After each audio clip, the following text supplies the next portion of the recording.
Hi everyone, my name is Testimony Adebi and I'm the programs manager at Tech Semester. If you're watching this, that would mean two things. Either you're already in the tech space or you want to get into tech. And this conversation is going to be centered on product management. What's product management? What does a day in the life of a product manager looks like? And I'm not alone in the studio. I have with me Joy, who is also a product manager, and she will be answering most of those questions that you have about product management today. Hi, Joy. Thank you so much for joining. Hi, Testimony. It's a pleasure. All right. So my first question, um, how has your journey been as a product manager? How did you get into product management, and how has it been for you so far? I can say that it's been a very, would I say roller coaster ride? Or, I mean, I've been lucky, I've been favored, and Mm. yeah, so like I kind of received speed, right? So the journey has been very insightful. I think I am where I want to be right now in my career, and the learning never stops. Yeah, so it's always a continuous thing, right? So it's been a very insightful, interesting, exciting, and all Yeah. of the whole good moments. Yes, it's been great. Interesting. So how just to give us like a short background story, how did you get into product management? What's your like background? Because I don't think like anyone goes to university to study product management, at least not yet. Okay, so I actually studied literature in English in school in Obafemi Awolowo Wow. University. Yeah. So I think in my third level, I met this computer science student. She was kind of my roommate at that time, right? So and at that time also, I attended this tech conference where they were telling you the trendy and the careers to go into if you want to get into tech and all of that, right? And as at that time, so I was really feeling bad about myself because I felt so literature. I don't want to be a lecturer, and I really couldn't wrap my head around other careers that literature could afford me.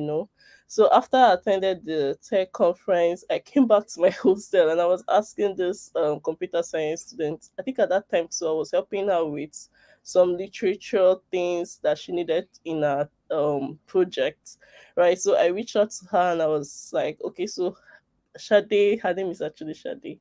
So Shade, how can I get into this thing? I know that coding is involved and all of that bit, and honestly, I don't think my maths is really up there, right? Although I think logic, I do well at logic and all of that part, but the maths part, I don't think I can really do so well there, right? Not that I've attempted, but that's about it. And I think what she said then was that there are other non-technical or no coding career paths you can actually do in tech, right? And at that time she was writing a project, right? So and she was a year ahead of me, Ahead. right? So she Okay. was in a part five, she was in a part five, I was Part in my four. part three, Okay. Oh, right? I okay. think so. So right, Okay. so when next we kind of met, I was in my part four and she had just finished. She was already serving at then, right? But she introduced me to this product management course, right? So right after my project, I went ahead to do the course. It was an on-site course right before the COVID lockdown, right? So I was fortunate to wrap up with the course before the lockdown started, right? So during the lockdown, what I did was I used up all the LinkedIn. So I signed up for LinkedIn Premium. I went through all the whole courses. I searched for communities, product management communities. I joined a few. She Code Africa, Product Dive, Product Management Africa, right? And I did some courses with Product School, right? So I was just more interested in learning because at that time I was fresh out of school, and of course I knew for me I needed something exciting, right? So I easily get bored. I need something to keep me on my toes.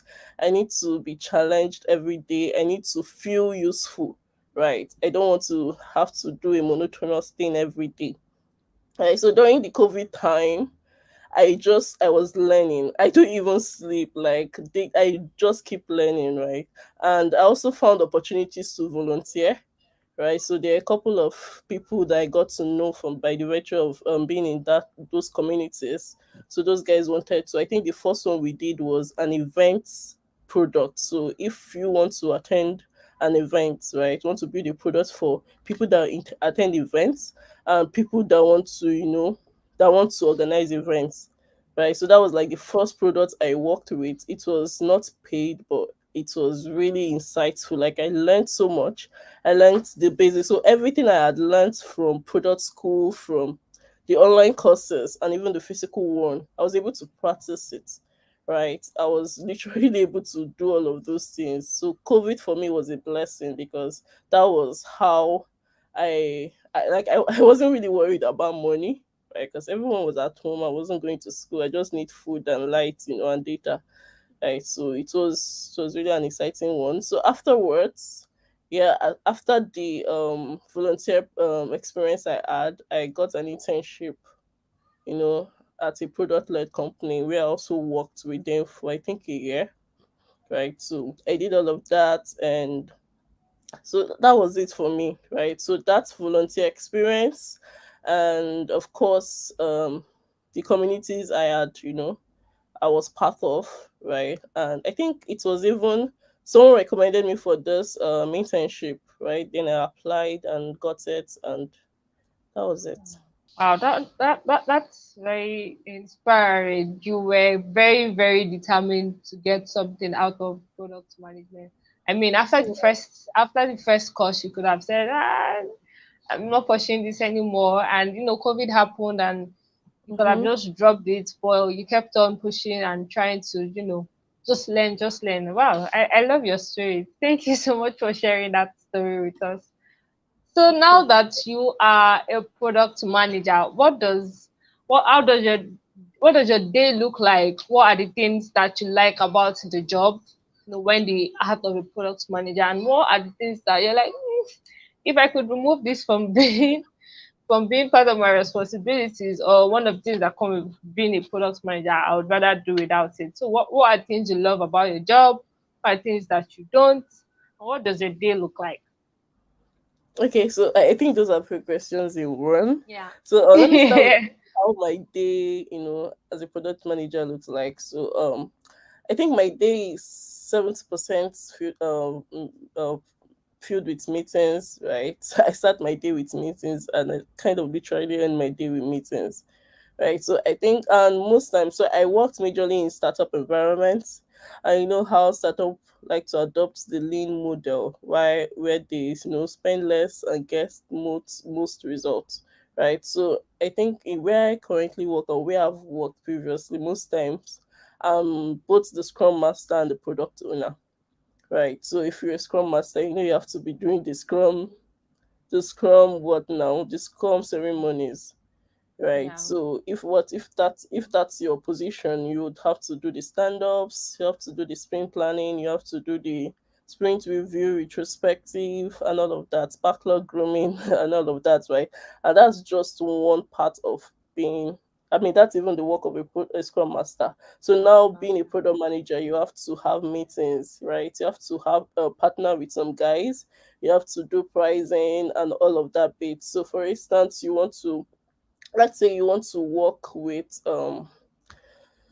partner with a service provider. Let's say you want to use Binance Pay now for our payments platform, right? So what we'll do is you have to reach out to Binance, right? Set up a call, right? In that call, they either do a demo session of how their platform would work, and afterwards you go to the business part where you talk about the pricing. I mean, what's the potential? What are you bringing in? Like, if you partner, how what's the likely transaction level you're going to be processing every day, right? And you discuss the pricing, right? You also have talks with, I mean, if your most stakeholders want to be involved in all of this process, right? Sometimes you have meetings with your stakeholders, just like a maybe roadmap section where you discuss the roadmap you have, right? And how you prioritize them, right? Because you have to carry your stakeholders along, right? After you've had that session, because you have to also show them if you have a wireframe, you have things, requirements you've outlined, right? They need to know how this thing is going to look. And I mean, the reason why we are deciding to go with those features or with this whatever you have presented, right? You can have a design session with your designer. You probably have a wireframe and you want to take the designer along the user stories, the requirements, and the user flow, right? So that the designer knows what is expected, right? Because I know before your engineers will go on to develop what you have, they need to see a design that's, where they can work, pick every details, right? Because there's a front end guy who needs to put into account everything that the designer has worked on, and there's also the back end guys who need to deliver to the front end guys payload responses that they need to implement, right? So you have to have all those meetings, right? And you probably have a sales team, because a product manager's role is cross-functional, right? So you have cross-functional teams you have to work with. So you have to carry everyone along. Communication is key, right? So you probably have made an update, right? I need to communicate this to your customers. You need to have a meeting with marketing, you need to have a meeting with sales. What has changed? Are we asking for more? Are we reducing? Do we have any promo? All of those things, right? So it's usually Yeah. about meetings, right? So the other Ah, part you want to do that might not contain meetings is the part where you look at the analytics. How is your product faring in the market? Right? What are the competitors? What is the competition? Is there anything trending in the industry? So as think tank, what is the in thing now?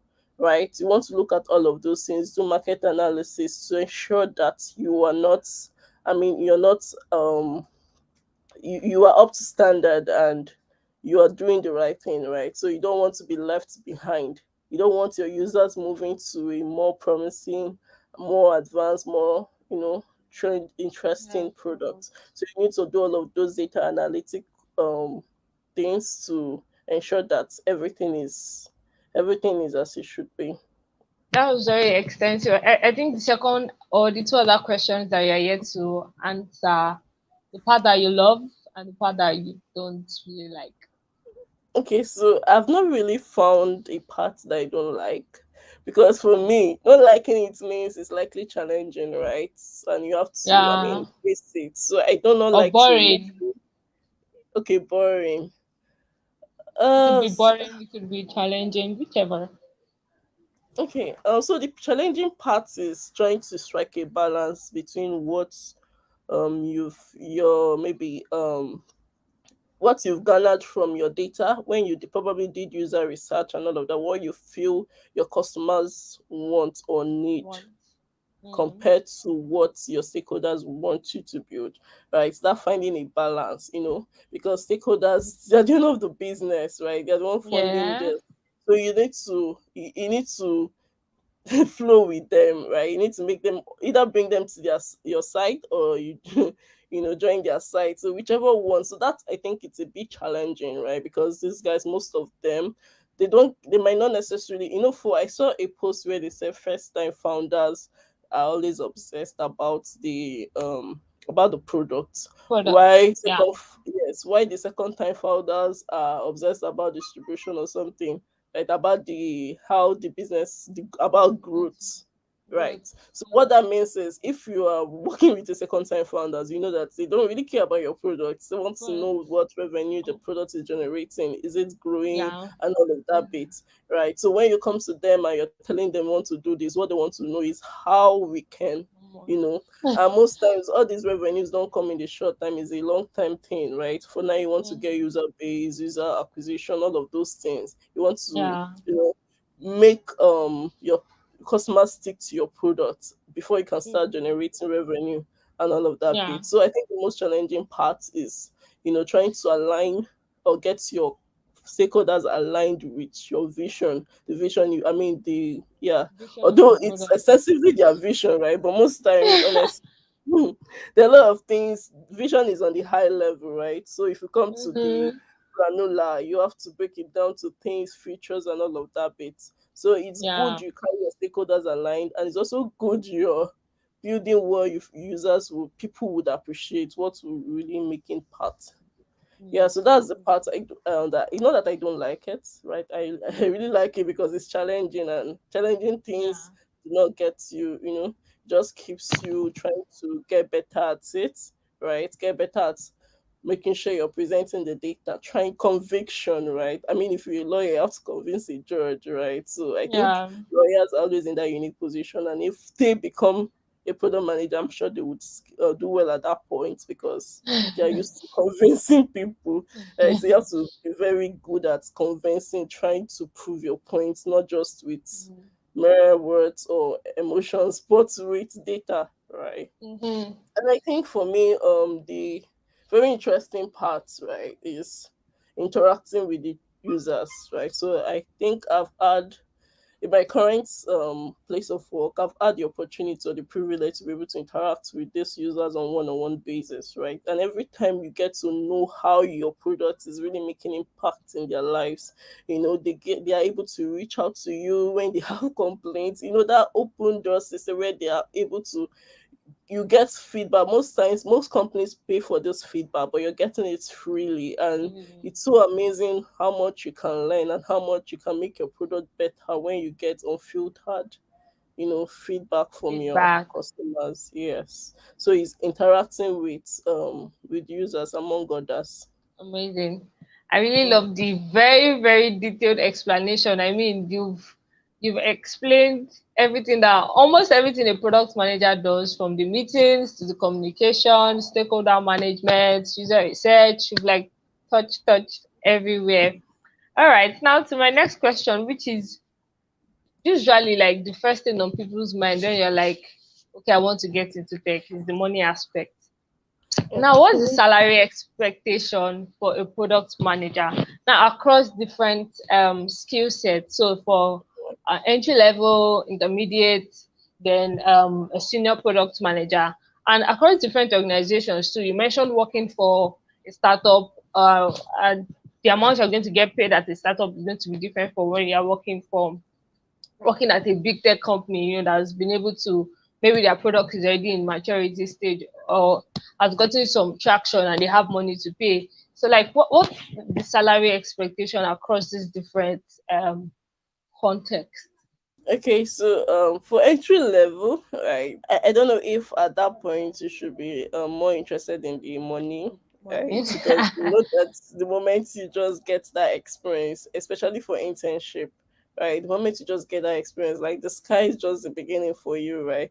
But you need that experience. It's not easy for product management internships to come by, right? Yeah. So at that point, I think you need to just put in the work, just get that first opportunity, right? Regardless of the pay, right? For me, I know I volunteered several times, but of course now there are more opportunities, right? So, but for the pay, I can't really say, but I know Glassdoor and Indeed have done a breakdown of what product managers are expected, but now it differs, or if, in Nigeria, what a product manager earns in Nigeria is different from what product managers abroad earn, right? And also in Nigeria, there's other factors to determine, right? Your industry, right? Someone in the fintech might earn more than someone in probably ed tech. I'm just saying, right? I do not have all those statistics covered, but what I'm saying is there are so many factors to determine, right? There's nothing fixed. You cannot I do not know if there's anything fixed, but I think what's minimum at the entry level now is probably after um entry level, so between 0 to 1 years of experience, you should expect at least 100,000 on the average, right? 100,000 naira, 100,000 naira, not 100,000 dollars, 100,000 naira on the average, right? And as you go higher, it now depends on the company you're applying to, right? Yeah, it depends on the company you're applying to. Have they raised? What's their company, what's their size, at what point are they currently in, and all of those factors. So it's not one straight answer, right? There's so many things to determine that, right? What do you think? Okay, so I think this question is really about what a product manager should be looking forward to earning, right? So I feel, if you could how to get around that is just ask your colleagues in similar industry, in similar level, what they're currently earning and what you think you deserve. I mean, based on the work you put in, based on your skill level, right? Based on your skill set, based on, I mean, your how much you give in, how much you tend to give in, the quality of work you produce, right? You can determine something from this. I don't want to give you a figure, and so it's not like this Yeah. what would I call it? I have all of those details. Yes. All right. All right. Thank you for that answer. Now, um, you've talked a lot about, research, road mapping, some of the words I could pick from when you're talking. What are some of the tools and technologies that product managers use? Okay, some of the tools that I use include like Jira, right? Jira Okay. for product development spaces. You need to be able, if you're using this Scrum methodology, you would be having sprints, right? So you need to be able to have tickets and just the development, tracking progress, and all of that part. We use Jira, right? For whiteboarding sessions, if you need to collaborate with your team members to map out the user flow and all of that, I use Miro, right? I use Miro for that. I think the designers use Figma or Adobe XD. And what other tool do I use? I use Notion as well for documentation, right? I use Airtable for forms. And if I need to get forms, Google Forms also work. I use Excel for data related documentation, right? I use Mixpanel for user analytics, cohort analysis, right? If I want to compare or see how the product is faring, I use Mixpanel for that. What else? Other tool do I use? I use Google Docs, right? I really use that also for, yes, for PRDs. I also make use of Confluence. Confluence is an Atlassian product, right? I use that for sprint planning sessions, for sprint review, retrospections. They also have templates that would afford you or would help you get used to those easily. What other products do I use? So I think that's literally about it, right? Okay. So my next question, I want to get started in product management. How do you think I should start? And how long do you think it will take me to attain employability? So you can start, right? I mean, employability is before you can start, right? Someone would have employed you, whether it's paid or unpaid. So you're already employed. That's the good thing, right? Whether it's paid or unpaid, right? And I think between 6 months, I mean, in 6 months, if you really are into it, not emotionally, right? You're really learning. You're really interacting with it, like doing the work, you're getting your hands dirty, you're taking up tasks, you're being proactive, you're researching things you don't know. You go online, there's so many videos online, right? YouTube is there, right? So within 6 months you should be fine. It's not like you're learning to code. I actually learned to code HTML and CSS and even a little of JavaScript, right? But as a product manager, you really don't need that unless maybe you're very in a very lean model where you need to just assist when there is a gap, but usually you don't need to code. So in 6 months you should be fine. This was an amazing conversation, Joy. I loved how you were able to elaborate on every part. Actually, at this point, I think I can picture what my day would look like, maybe starting from 8 to 4. One thing that was very evident in your story and something you have also emphasized on is getting hands-on experience, and whether it's gotten through formal employment, or internship, or volunteering, just try to get your hands dirty. That's like the only way you can. Thank you so much for joining. It was really, really a great time Thank you having you too. here.